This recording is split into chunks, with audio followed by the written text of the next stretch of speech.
talked about how the data shows that the Delta variant is not more dangerous for children.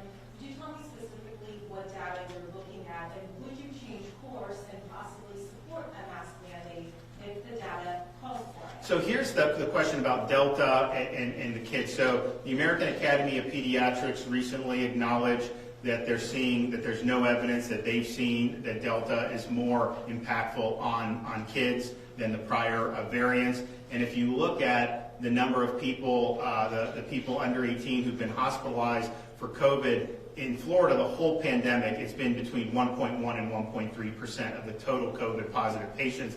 Also, CDC pointed out last week in their briefing that because of the out-of-season RSV, a lot of the kids hospitalized are hospitalized for RSV. They may be incidentally COVID positive, but really the RSV was driving a significant amount of that. That being said, look, I'm a parent of 3 young kids, 4, 3, and 17 months.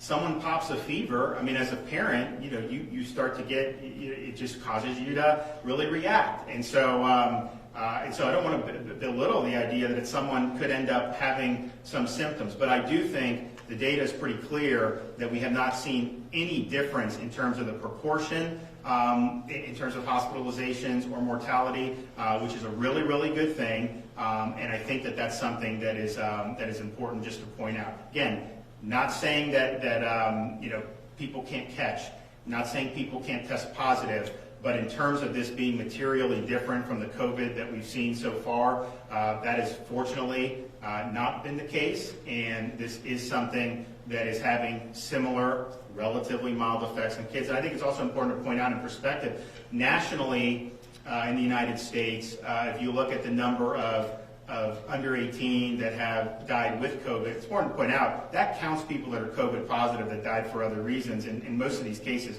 there were really serious underlying issues that really were the primary cause. But put that aside, compare that to the flu season of 2018. Even a year and a half into COVID, that's still less than the flu season was. And then compare it to H1N1. H1N1 was about 4 times what we've seen, and that's just in 1 year, what we've seen in a year and a half so far. And again, fortunately, we're not seeing anything different in terms of, we obviously are seeing more transmissibility in Delta. There's no question about that. I mean, if you look at it, it's like you will have way more infections when this thing starts to pop than previous. And I think that's been true, and I think it's going to continue to be true, as other parts of the country, when they will, unfortunately, end up having to hit a Delta wave. But in terms of the severity, I just, as a parent, I remember when this first started, my wife's nagging me on it, like, hey, how is this going to affect it? And the data was always very good, but as these new things come, I mean, parents understandably have questions, but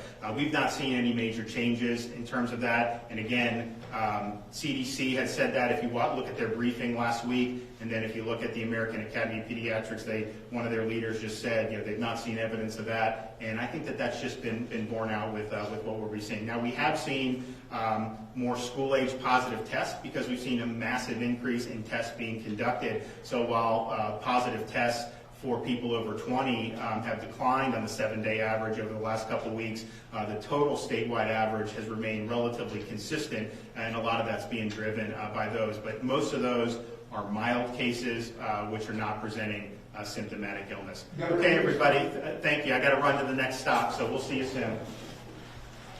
Thank you, guys. Appreciate it. Thanks so much. Thank you. Thank you. Wonderful.